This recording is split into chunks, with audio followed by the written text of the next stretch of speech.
So the deliberate destruction of art has been a technique of war since war began, because if you destroy the foundations of a people's culture, their places of worship, the beautiful things they decorate their homes with, their proudest creative achievements, then you sap their spirits and undermine their ability to fight or even to identify as a people.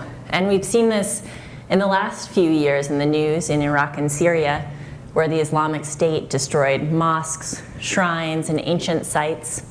And hundreds of thousands of people in that region saw the things they cherished destroyed and assumed they would be the next victims. So at a very low risk strategy for the Islamic State resulted in the huge wave of refugees, a problem we're dealing with still. So Mary Lane's book, Hitler's Last Hostages, explores the many ways in which, for Hitler also, the deliberate destruction and looting of art was a key strategy. Hitler wanted to control not only what the Germans thought, but what they saw. He wanted to limit creativity to Aryans alone. So Lane's book tells these stories. She tells stories of artists who courageously fought against Hitler's proclamations, risking their lives to create art. She also tells the story of other more cowardly artists who sought as hard as they could to follow Hitler's proclamations, whether they were about hating Jews or about the proper use of canvas and paint. She tells enthralling stories about the victims of Nazi art confiscations and also about the machinations of profiteers who sold the confiscated art outside of Germany to profit the Nazis and themselves. And we're fortunate tonight to hear a few of these stories. So Mary, the book concentrates around one in the news story, the finding of the Gurlitt hoard. When did you first hear of this story?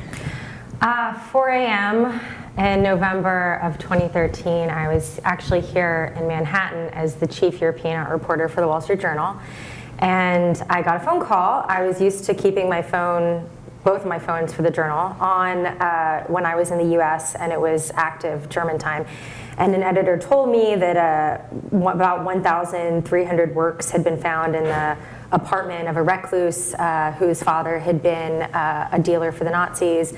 And I needed to book a plane and come back immediately. And I had about 48 hours to write a story for the front page about this person I'd never heard of. And that was rather terrifying. I had just turned 26, and you know, I was the chief European art reporter, but this was in the middle of the New York Art Week, auction week, that was a massive economic event. But I booked that plane and I went back and wrote the first of 6 page one stories for the Journal about the Gurlitt trove, and it took me on a very wild adventure that was very unexpected. So a lot of people have written about this case. What do you think that they've missed that your book includes? Yeah, I think when I was originally headhunted to write the book by my agent, there was talk of doing just a biography of Gurlitt.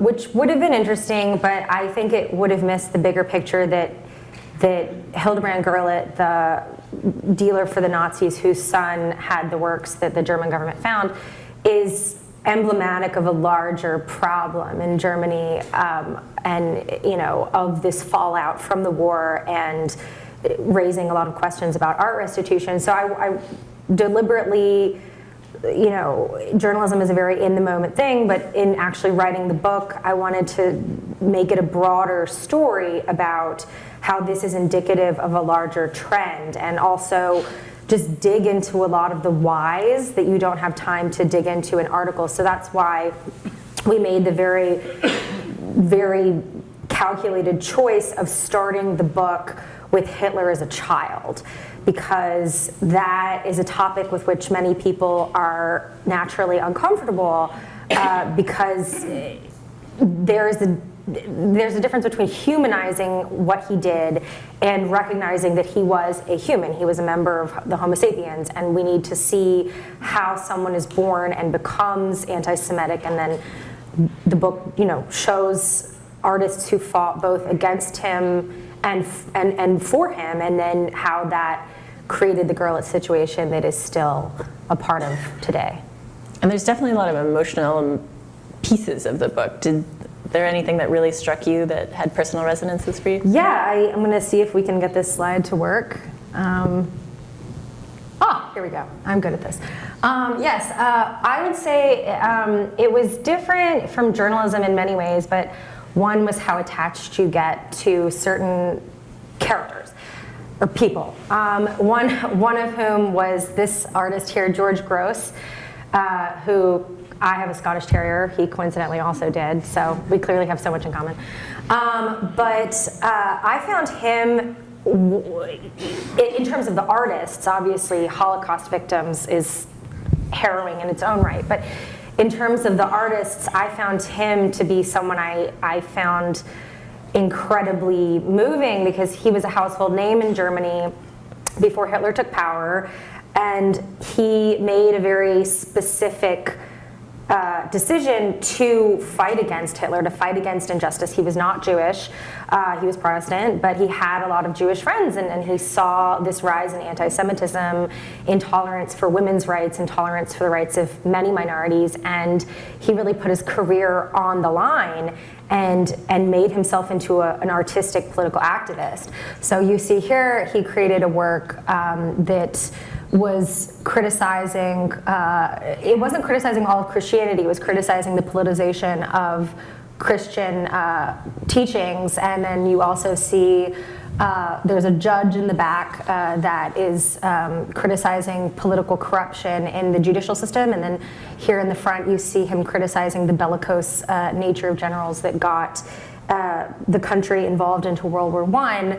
Here's another work that, again, the Nazis tried to say that this was criticizing Christianity, which it wasn't. It was criticizing the use of Jesus as a reason to go to war. And it created so much popularity, actually worldwide, that even the Quakers in America, who, God bless them, are not known for being art-savvy people, defended him and really praised his bravery. And he emigrated to America. He dealt with PTSD and eventually died of substance abuse issues. So he is someone that I felt really attached to, because when a lot of, I live between Germany and America, and when a lot of Germans say, oh, well, so-and-so didn't want to stick up for what was right because it might hurt their career, I point him out, because he really did what was right.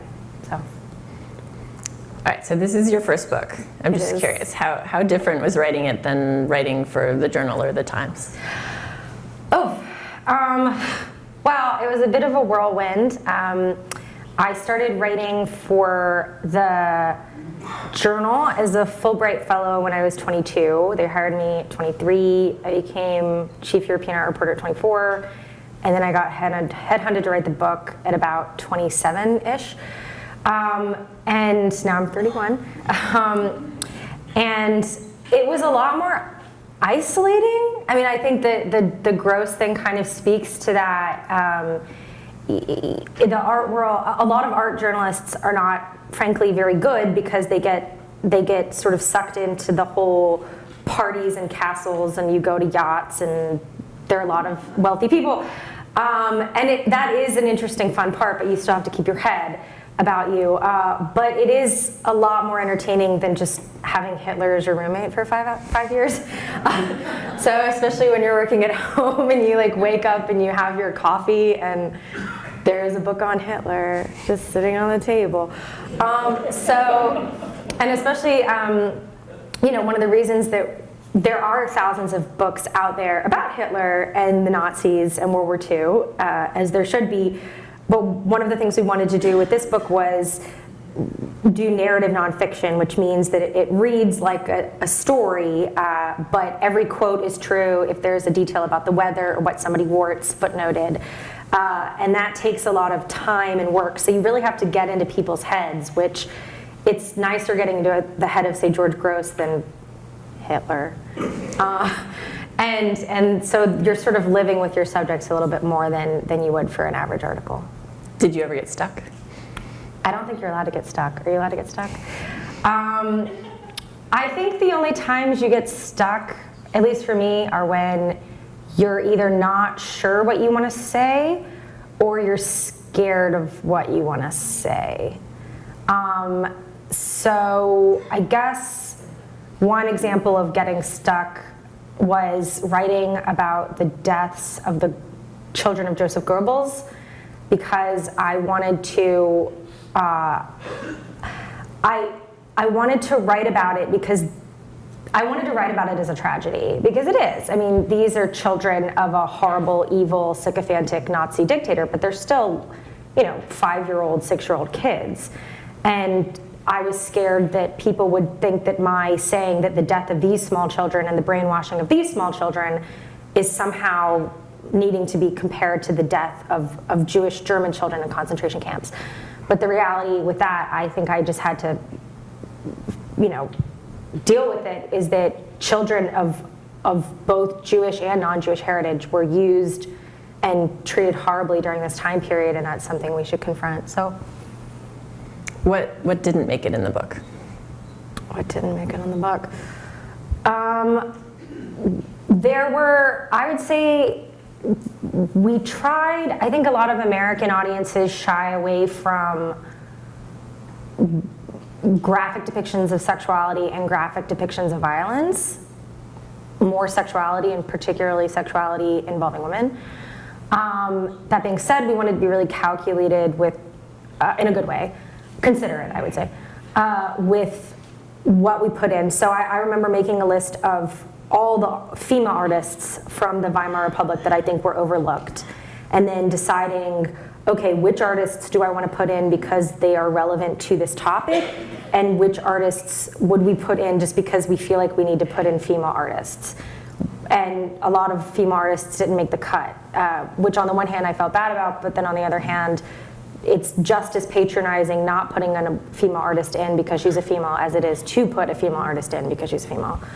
And same thing with the sexuality. I mean, there are certain discussions of male-female sexuality that we put into the book, and then others where we thought, it's a bit gratuitous. All right, so to the content of the book. Who was Hildebrand Gurlitt? Who was Hildebrand Gurlitt? This is another great Grosz painting, actually, that is amazing, just sort of showing political chaos and the problems that can happen as a result. Hildebrand Gurlitt, who is pictured here with his sister Cornelia, who committed suicide before World War II. And this was his home in Dresden.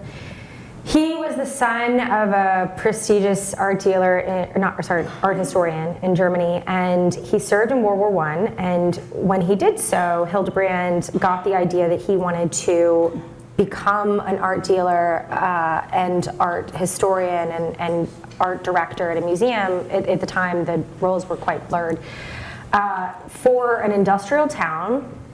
And he wanted to show modern and contemporary art to normal people and explain how wonderful it was. And so after World War I, he became the director of a museum in an industrial town called Zwickau. And he did just that, and he promoted Jewish German artists, female artists. He took a lot on the chin in the name of promoting contemporary art.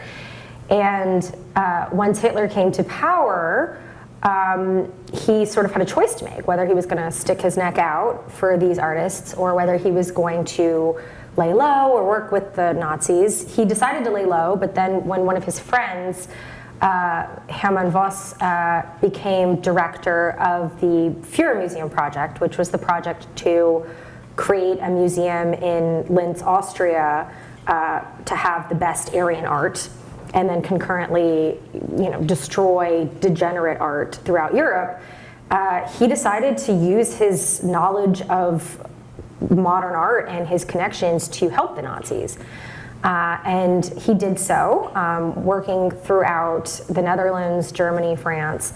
And on the side, in addition to helping Hitler, he amassed a trove of hundreds of artworks that were either ones that didn't quite fit into Hitler's museum that were approved or that were degenerate. And he destroyed the provenance records, which are the records that show where the artwork has been and who's owned it from the minute it left the studio to the current moment. And he managed to deceive the monuments men when they investigated him. He even went so far as to ask Jewish friends of his who had moved to America to send his family fresh socks and clothing. He asked a lot of vulnerable Jewish people and people who were not Jewish but who had also helped the Nazis, so they had a stake in the matter, to write letters vouching for his credibility to the monuments men, and he got away with it. He died in 1956 in a car crash, and his son Cornelius took over hiding the family collection and essentially lived as a hermit for a long time until the German government discovered this find in 2012. So. And how did they figure it out? Did someone tip them off, or? So Cornelius was on, the son of Hildebrand, was on a train coming back from Switzerland to Munich, where he lived, that is known, even I kind of, it's just sort of known, is a train that people frequently go on, smuggling things. And, as one does. He was asked by the German customs office when he crossed the border if he had anything to declare. He said no, but he acted somewhat suspicious, and he was in his late 70s at this point. And they searched him and they found 9,000 euros, so about $10,200-ish, in cash on him, which is below the legal limit of 10,000 to declare, but it was in crisp 500 euro banknotes, which are used typically to launder money. I mean, not just like one, but if you have like a giant stack. So they made a note of it, and later a customs official searched his name and saw like, he doesn't seem to bureaucratically exist in the system, and his dad was this Nazi art dealer. And they ended up getting a warrant to go to his house, and they found about 1,300 works of art in the house by Matisse, Monet, Chagall, Lieberman, Grosz. A lot of different artists, and there was a Matisse owned by the Rosenberg family, which is quite a well-known family.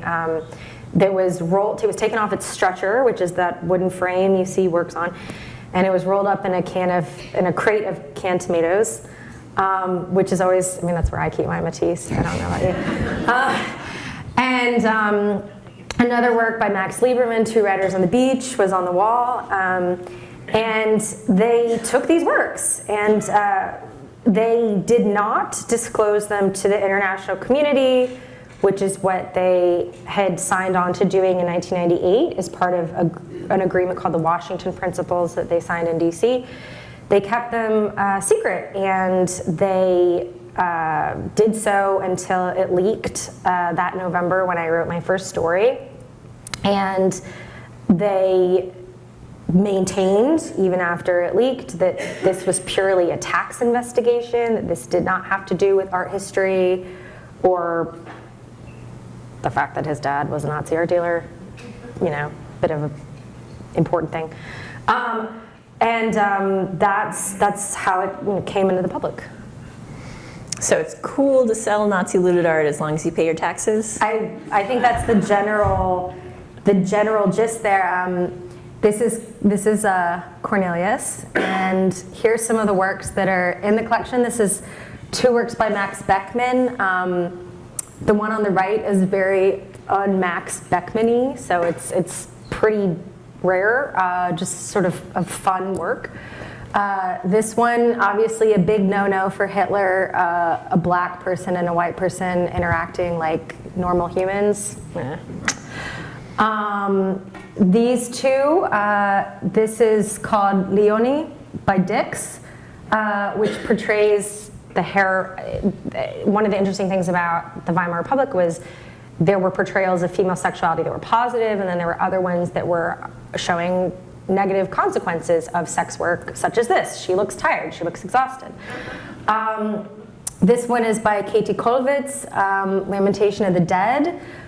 It is an anti-war piece. Her son Peter was killed in World War I and fought because she gave him permission to fight. She felt as a mother torn over that, as I think any mother would.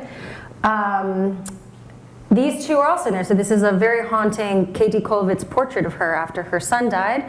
And then this is a Kirchner, which shows two women having sex. Again, big no-no.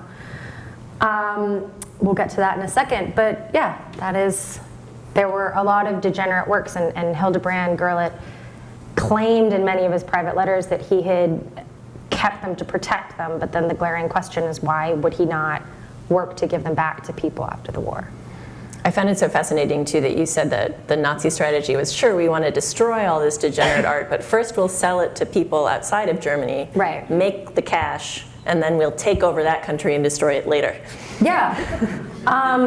Alfred Barr, who is the head of the first head of MoMA here in New York, actually tried to caution a lot of people in the art world about that because, the most famous example is the Gallery Fisher auction in Switzerland, where a lot of people, including the Pulitzers, were like, this is great. It's a lot of really great artwork at bargain prices, but Barr notably said, be careful, because the money they get from this is going to fall down on you in the form of bombs. So, that was a big, Hitler always considered himself an artist first and a politician second, and that's sort of why he prioritized the taking over of culture before the actual taking over of territory. And he followed the careers of artists quite closely, including this guy, right? So what happened to Nolde during the war? Nolde. Don't get me started. So Emil Nolde, as you can see here, he was an older artist, significantly older than Hitler. When Hitler took power, he was sort of considered, when we think of iconic American rock music, we think of, Bruce Springsteen, for example. He was sort of like that, but for German art. So at the time that Hitler took power, and long before that, if you thought of just the iconic German artist, it was going to be Nolde. And so when Hitler came to power, Nolde was in a very interesting position because he already had an established career. It was impossible to ignore who he was. And the pros for Nolde in the minds of the Nazis was established artist, Aryan, married to an Aryan. If you can't hear me and you're listening, I put a lot of things in quotes. He was very known for using these strong colors. He was from Frisia, which was many Germans consider the sort of cradle of German culture and civilization, and loved portraying, the strong, natural world of Germany. The downsides was that he was known for pieces like this one in the German, or in the Gurlitt Trove, for portraying ethnic minorities in non-pandering ways. He had some Jewish friends, and he loved using color to evoke feeling, whereas Hitler was very much into photorealism of you need to paint it exactly the way it looks. So Hitler later on actually was furious when he went through a Hitler Youth Center and saw a kid drawing a dog with a green crayon because there are no green dogs. Idiot kid.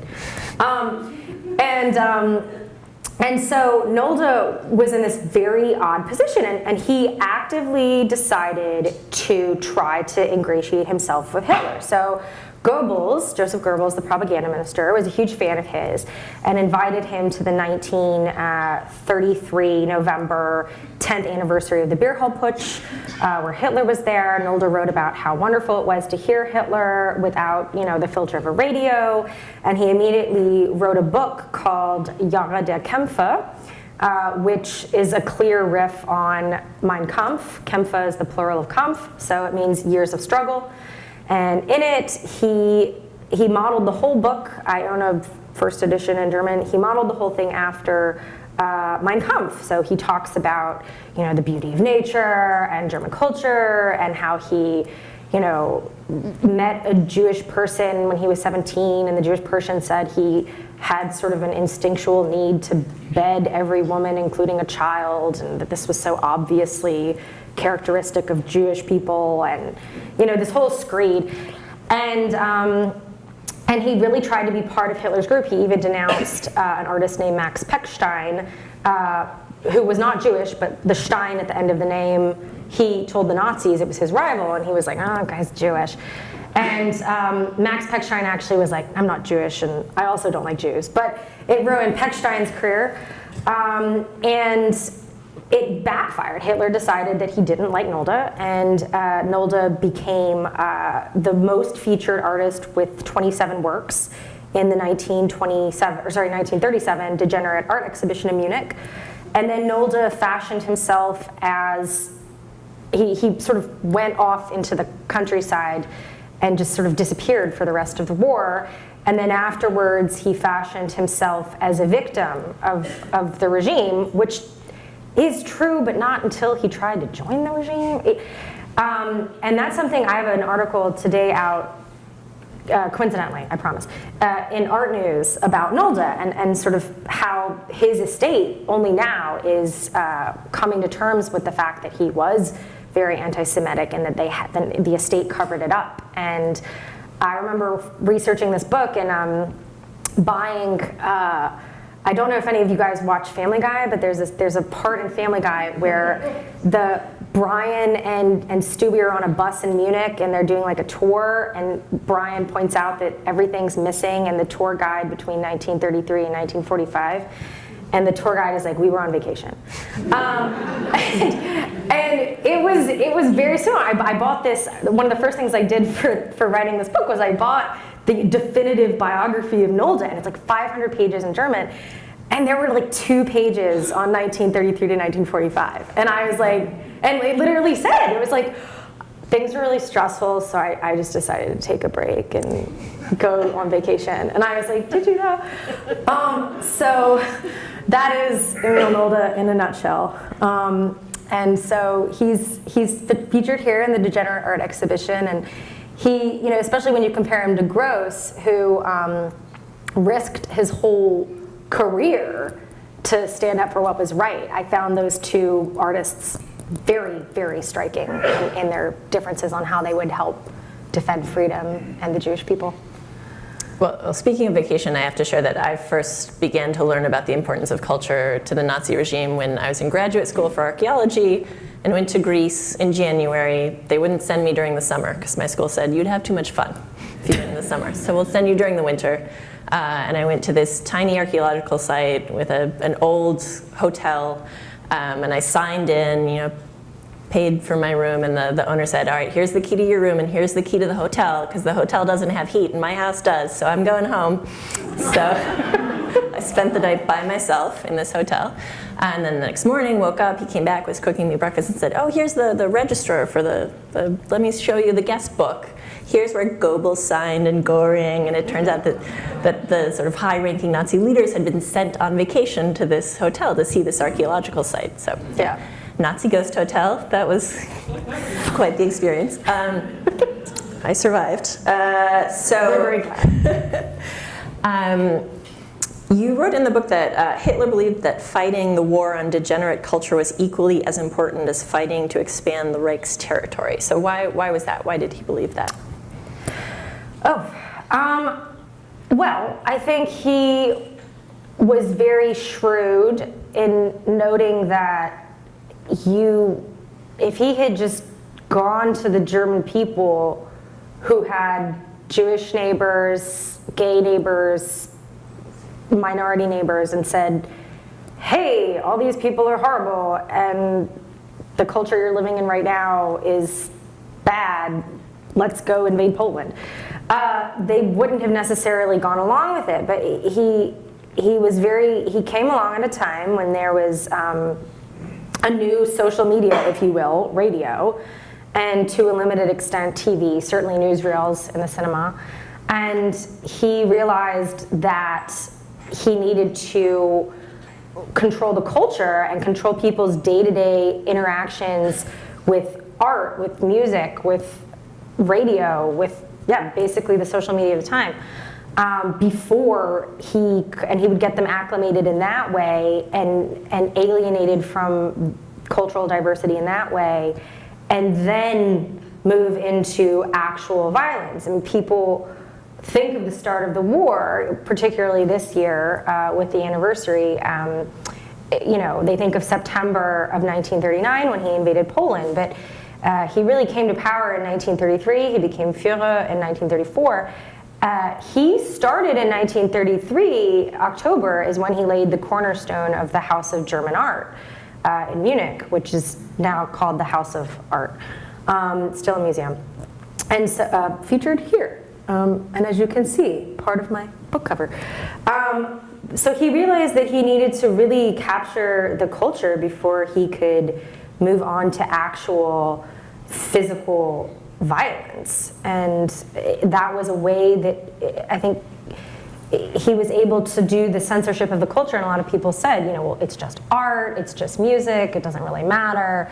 And that was sort of a gateway into the actual, eugenics program, a full, somebody do the math for me, 6 years before, ever doing an actual invasion. So what was, again, striking about your book to me was how long the repercussions of Hitler's artistic policy have been. So the Gurlitt hoard, you would think, discovered, should be publicized. No, it's kept secret for 2 years, only becomes public once the news is leaked. Then owners, descendants of owners come forward immediately. I remember this on the wall of our family home. Art is not returned to them. The Germans say the statute of limitations has expired. They never charged Cornelius Gurlitt with a crime. They let him ultimately donate the artwork to a museum in Switzerland. And there's still ongoing investigations with seemingly no end as to if any art will be returned. So what do you think should have happened to this art? I think what should have happened in 1998. In 1998, Stuart Eizenstat, who is American, so I don't know why I'm saying his name with a German accent, he is the special envoy for Holocaust issues. He was appointed by Clinton.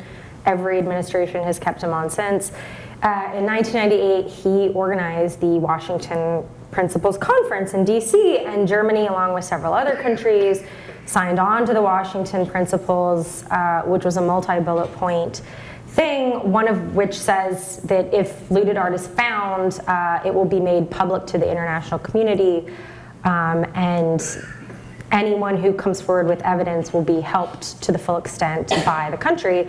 Several countries codified that into law. Germany did not. Germany still has not, even after this case. I think that should have been codified before the Gurlitt case, certainly after. Yes, I think it's understandable that countries have a statute of limitation on theft, but many countries have an exception for works looted or stolen between 33 and 45 from people who one could reasonably assume were victims of the Holocaust. So Jews would be a good example there. The German government does not have that exception. Those were not in place when this happened. So I think it was very frustrating. One, I have loved living in Germany, so this is not some sort of pan-bashing of German culture, but people in Germany are very particular about partitioning. This is my job, this is not my job. And, this is legal, it doesn't necessarily matter whether it's moral because it's legal. And that is something that very much came into play with the Gurlitt case, is you would have officials say, well, he can legally own this work, and they wouldn't necessarily put soft pressure on him to give the work back. So an easy contrast to this was, as the Rosenberg family wanted back this Henri Matisse painting, which we're going to see in a second, called Woman with a Fan, and Gurlitt was legally entitled to own it. At the same time, they were trying to get back a Matisse painting out of Norway from a museum. And that museum, Hildebrand Gurlitt definitely knew where this work came from. But that museum had bought it in good faith, this separate Matisse from the same family, looted from the same family, same vault. And because they had bought it in good faith, they legally could own it under Norwegian law. Now the Norwegian government came out and said, look, like, we can't make you give this back, but it would be nice if you did, and maybe we can work on a solution to get you a different painting. And the museum ended up returning the work to the Rosenbergs. And I remember going to the German government and saying, okay, like, you can't legally make him give this back unless you change the law, but now you can't. But perhaps you could just come out with a statement that says it would be nice if you did. And they just were like, no. So yeah, I think that there needs to be. It's always a tricky question of the differences between what's moral and what's legal, But I don't think it's moral to, go around, say, criticizing someone's appearance, but it's legal. I think that there needs to be a reckoning of how much we need to align our morals with our laws in these types of situations in Germany. And there's also the question of what's possible, because so much of the history and the information has been lost, right? So the Rosenbergs were more successful in claiming this piece because they could prove it. They had the ownership records. So why have other pieces not yet gone back to families? Yeah, here's the Rosenberg, the woman with the fan, the Matisse. And then this work is a Lieberman work that is Two Riders on the Beach, which is belonged to a man who lives here in New York, Peter Torin, whose parents were murdered in Auschwitz, and he survived not only an attempted deportation to Auschwitz, but 9/11. I mean, lightning apparently strikes twice.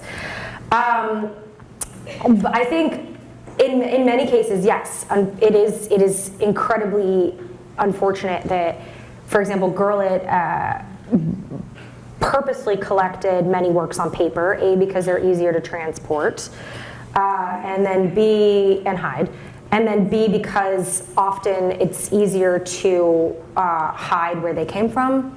So if an artist creates 5 different very similar sketches, how do you prove that your sketch is this sketch? Especially if somebody's destroyed the documentation, that is definitely a problem. And the reality is that a lot of works, even if the German government did absolutely everything that they could, a lot of the documentation is just gone. But it's also true that in cases like these, when these images leaked to the media, these families had proof that these were their works, they were the only ones created, they had all the documentation, and it was still impossible to get them back because the statute of limitations had expired and the German government was not helping as much as they could have. So you explained that those allies in charge of the denazification in post-war Germany concluded that disciplining supporters of Hitler who had committed violent crimes should take priority over investigating and disciplining non-violent criminals, such as those who collected and displayed art stolen from Holocaust victims or degenerate art, even though, as you've explained, the goal of purifying culture was very important to the Nazis. Do you agree with this prioritization, and what do you think its impacts have been? Well, I think it's definitely true that human life is more valuable than objects. I don't think anything, I mean, there's a reason why if I steal your kid and destroy your kid, that has a longer prison sentence than if I steal your purse and like rip it up. So I think that it's completely understandable and good that the initial priority was prosecuting people who actually destroyed human life, because that is sacrosanct, that's paramount. That being said, actually not a lot of people got the death penalty for doing that. But I think now that we're 70 plus years on, there has been plenty of time and certainly plenty of resources to look at what we call Hitler's last hostages, which are these artworks that are still being held, or physical items that are still being held. And families do deserve to have those returned. And that is something that, again, to circle back to Hitler's destruction of culture, the preservation of that culture and the restitution of that culture is something that now that, now that so many people who could be prosecuted are dead, the fight should, very much be focused on the objects now. So what's changed in Germany since the Gurlitt case broke?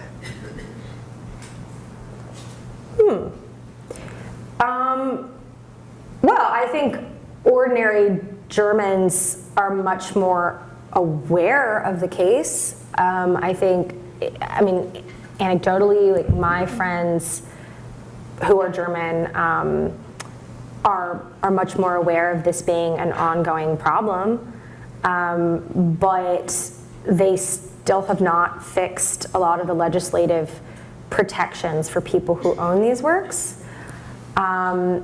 And I think one thing that struck me, and change is gradual, change is hard. Change is often one step forward, two steps back. But there was an exhibition last year in both Bonn, which is the former capital of West Germany, and Bern, where Gurlitt's artworks are now.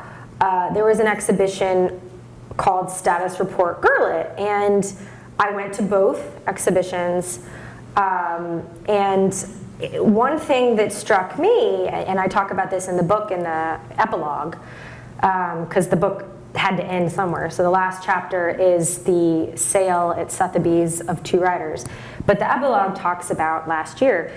And I went to these exhibitions and I noticed on the wall that they had the provenance of, as a standard, they had the name of the work, the year of the work, the artist, and then they had the provenance, so like, as we discussed, where it went from the beginning of the work's creation to, now. And there were a mysterious number of works that had the provenance listed as private collection, Southern Germany. And Cornelius Gurlitt, who passed away, had a sister, Benita, and she passed away before this scandal broke of cancer, but she has a widower, Nicholas Freisler, and I was like, wonder what this collection is, because the person who owned it before is Hildebrand. And I called the organizer of the exhibition and I said, hey, these are clearly in the collection of the brother. And he was like, yeah. And I said, well, so what happens if any of these works are looted, And he was like, yeah, is that relevant? And I was like, I'm thinking, yeah. And he just said, I said, so there's not, if any of these works are looted, first of all, their value is, anytime a work is in an exhibition, its value is upped, monetary value.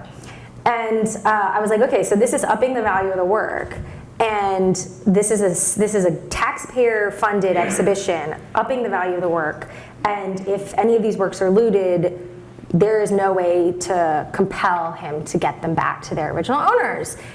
And he just was like, well, I'm an art historian, and that would be a thing for the politicians to deal with. And then I call the politicians, and the politicians are like, oh, we're just not art historians, that's not really our role. And you feel like you're in some sort of Nazi-themed version of that book, Are You My Mommy? You're just like, are you the person who deals with this? Are you the person who deals with this? So a lot of it is very much still passing around the football, which is not great. Nor is there passing around the soccer ball. Yeah. World Cup joke. So I think people are becoming more transparent about it. I mean, when you look at the recent research to expose Emil Nolde's past, a lot of that is driven by the internet and the fact that you can't keep that quiet anymore. But there was a justice minister named Bausbach, Winfried Bausbach. So he was the justice minister of Bavaria, which is where all of this played out, which is essentially the attorney general. And I remember his calling me And he was very confused with why so many people, this is when I was with the Journal, he was very confused with why so many people in America and so much of the Jewish community worldwide was very upset with how this was being played out, because, after all, this was a tax investigation. This wasn't an investigation into Nazi-looted art. And I remember telling him, imagine if you knew something had been stolen, like just picture whatever you want, the Mona Lisa, whatever. And imagine if a traffic cop pulls over a car for having say a busted taillight, and they see the Mona Lisa in the back, and they're like, well, it is the Mona Lisa, but I'm just the traffic cop, dude. Like, I don't deal with stolen art, I was like, people would be very angry if they found out that this traffic cop didn't also say, you know what, this is like, I smell a rat, we might need to deal with this too. And to his credit, he actually went and did this very rousing sort of Herr Schmidt goes to Berlin. That's Mr. Smith goes to Washington. Type speech in front of the Bundesrat, which is the upper house of parliament. He did it on Valentine's Day a few years ago. And he just said, that his favorite book in school was Faulkner. This is also in my book, that his favorite book was, Faulkner, and that the past is never dead, it's not even past. And hey guys, let's right this wrong. And there's even, if you look at the German protocol, which is, the minutes, there's even an exclamation point, which having lived there for 10 years, I can count on one hand the number of times I've seen Germans use exclamation points. So it was very rousing. And he was like, this is our chance to make things right. And the whole floor just went silent. And then the next discussion was about regulatory procedures for altering the codification of real estate in cities. And so you're like, okay, that didn't go quite as well as Jimmy Stewart. But the point is some people have tried. But yeah, there's a lot of progress being made. So it's actually very striking to me that the current topic for debate in Germany about cultural heritage is not about this at all. It's about colonial era collections. So earlier this year, German cultural authorities got together, made a big announcement, signed an agreement that they would start to return objects collected from German colonies under force or really from unwilling populations. And I have to say, before reading your book, I was a little bit more optimistic about this, but now it might be the next Washington principles in terms of this is a soft law agreement, it's not legally binding, and really no progress has been made. And it just, issues like this continue to remind me that we are in an era of asking questions about art, about who deserves access to art, who should own it, who should be allowed to see it, who controls museums, who can make art, who can love art. And Hitler had a very definite set of answers to these questions. And I think when we drag our feet and we refuse to ask the hard questions, we unwittingly perpetrate his answers. And that is not acceptable. And we need to ask these hard questions. And Hitler's Last Hostages, your book is helping us do so. So thank you. Thank you.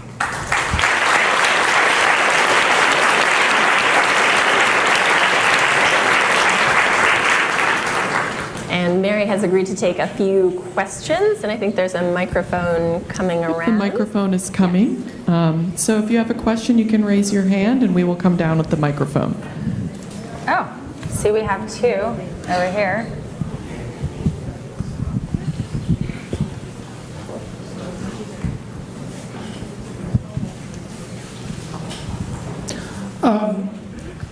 I have a question regarding the process for writing this.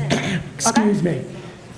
Obviously, there was a lot of research. Was that research yours? And what about the outline of doing this? How long did it take you to figure out what the arc of this story or the arc of this, or it was just straight journalism? You began here and you're going to end here and, damn the torpedoes.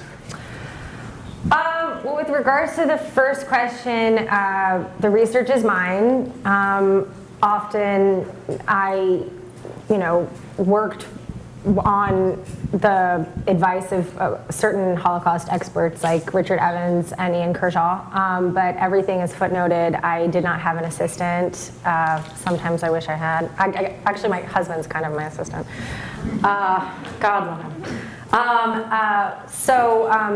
I think with regards to your second question, I was headhunted to write the book in 2014, signed the contract in 2015, and then from 2015 until about 10 months ago was writing the book. Because it's narrative nonfiction, it took quite a while because, for example, everybody knows Hitler did not like Jews. But, you know, I wanted to make it come alive for you. So if I say in the book, you know, it was Hitler gave a speech in this weather and said this quote, and the crowd was this size and reacted this way, I footnote all of that. I don't just make it up. And so I would say, yeah, that's how long it took for the research, about 4 years. And then in terms of the arc, there were a few unexpected people that sort of became a bigger part of the story than I thought, Grosz and Emmelda being two obvious examples. I made Matisse less a part of the story than I originally had. But ultimately my goal, both what the book was bought as by Hachette and the final product, was I think a lot of researchers don't really stop and think, okay, why is it important? They just think X is important. And a lot of what I was trying to do is show to people who are smart, but not necessarily in this world, why something is important. And so that was sort of the overarching narrative here. Why did Hitler become anti-Semitic? Why is this still a problem? Why did this artist cooperate and this artist didn't? So does that answer your question? Yeah. Yeah. Thank you. You're welcome. For the research, in the acknowledgments, she thanks confidential sources, and she totally wouldn't tell me who they were, so. A lot of confidential sources. Yes, ma'am.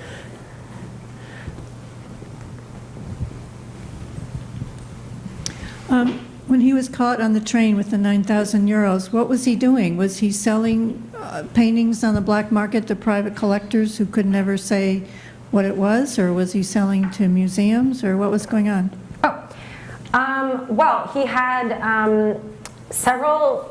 he had 2 Swiss bank accounts, possibly more, one of which was managed by UBS.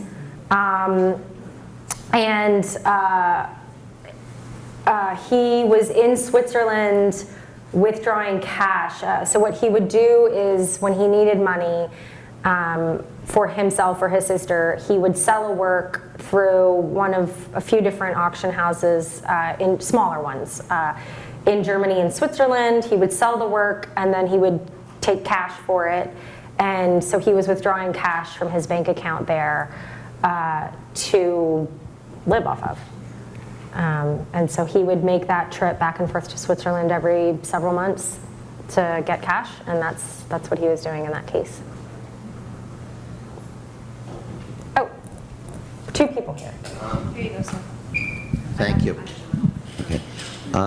At the trial of Eichmann in Israel in 1961, there was an indication that he had a collection of art. Was that ever located? Do you have any knowledge of that?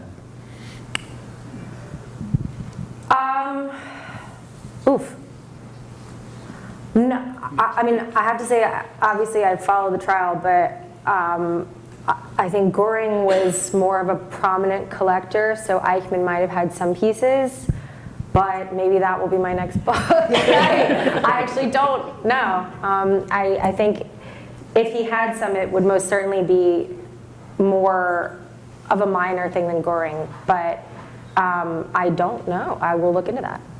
Yes, ma'am. Hi. Thank you for your time today, both of you. Do you think, really though, when we're talking about that Hitler started with the culture, right, the music, the art, isn't that simply a way of controlling people and setting them up to accept what you want to do next, the invasions and things of that nature, meaning you're controlling what they're hearing on radio, the music they're listening to, the artwork they can see, and you're setting them up to be, you know, the women to, you know, giving birth was the most important thing, and having more Aryan children, and setting up a culture so that when you next want to take what could otherwise have been unthinkable steps, people are no longer thinking for themselves, they're thinking the way you want them to think, and that's why he would start with culture before violence? Yeah, no, that's absolutely right. A lot of the art at the time, as you can see with these images and more in my book, a lot of the art was depicting, yeah, I mean, one of the things that, I mean, there's a misconception that degenerate art was work created by Jewish Germans. Certainly some of the artists were Jewish Germans. The majority of them were not, though. It was the content of the art more than the people creating it that was a problem. So if you're depicting a woman being happy with her sexuality, or depicting a Jewish person just doing a normal thing and being a human like the rest of us, that was what was considered objectionable, was the content. So yeah, the more you can censor people seeing other types of people as normal, the more you can censor criticism of war through works that showed the trauma of World War I, the more that you can prep people to accept a certain regime change. So that's absolutely correct. Maybe one more question? And as many questions as you have, I'll sit here forever. Well, you got to sign books. Yeah. Any other questions? Yes, ma'am. How did he transport the artwork? By the train or did? Gurlitt or Hitler? Yeah. Gurlitt. Yeah, he would go throughout Europe and get works. Part of why he liked getting works on paper is because they're pretty easy to transport. I mean, even now, if people buy a work on paper at Sotheby's or Christie's, like I know collectors that will buy something worth tens, if not hundreds of thousands of dollars, it's a work on paper, and they just put it into a little briefcase and it's their carry-on on a plane. So yeah, he deliberately picked works on paper or took works off their stretchers because you can just roll them up and put them in your suitcase. It's pretty weirdly easy. Yes, ma'am. This is a totally different question, more in the line of what you might be witnessing going back and forth to Germany. Is there any movement towards looking at Nazi art and legitimizing it in some sense from a contextual standpoint? You mean the art that the Nazis approved of? Yes. And what by legitimizing, you mean? Like that it's shown that it's We're going to bring the mic down if you wouldn't mind just asking in the mic so the folks in the back can hear. Oh yeah, no, so she's asking with my going back and forth to Germany if there's any movement to legitimize or show art that the Nazis approved of and created. That's a great question. I actually think Germans are a little too shy on that. There was an exhibition a few years ago at the Haus der Kunst, the House of Art in Munich, which is what it's called now, and it was previously the House of German Art. It has a really good bar. Hitler would not be pleased with that, but if you're ever in Munich. They had an exhibition that showed some of the art that Hitler approved of and commissioned, and a lot of Germans were critical of that. I think it should be shown. I think that it's important to show what he wanted to do and what he wanted to accomplish. A lot of it is actually quite boring because, surprise, surprise, when you strip all creativity out of art, you're kind of not going to have much to go on. To answer your question, there's been limited showing of it. There is a lot of that work does exist. Most of it's stored in Munich, but much to my personal chagrin, it isn't shown as much as it should be, which I think it should be because it's a lot like Mein Kampf. People are like scared to read Mein Kampf, but if you read it, it's so boring. I own several copies of it, and it's so boring. And there's this idea of it just being this, like, people have this idea that it's this sort of mythical, magical work with like different powers, but there's like an entire section that's just about like arranging chairs. You know, it's like, really? Yes, ma'am. I just want to, there is a disturbingly large market for Hitler's own artwork. Oh, yeah. So large that A lot of forged. Yeah, there's now a lot of fakes. So don't buy Hitler artwork because it's probably not even by Hitler. Yeah, and I think there's a difference between buying it and hanging it in your house and like looking at it from an academic perspective. Did she disappear? Oh, that woman disappeared. Oh no, she's still there. She's alive. Hello. Just wanted to mention that I was in Israel I don't remember if it was 2 years or 3 years ago, because I go every year. There was an exhibit of those pictures in the Museum of Jerusalem. And maybe you can look into it. It was a very interesting exhibit because a lot of the paintings portrayed the times, the movements, the colors, and all this were forbidden to be shown. Good point. I think we'll take one more question. I think we have one in the back.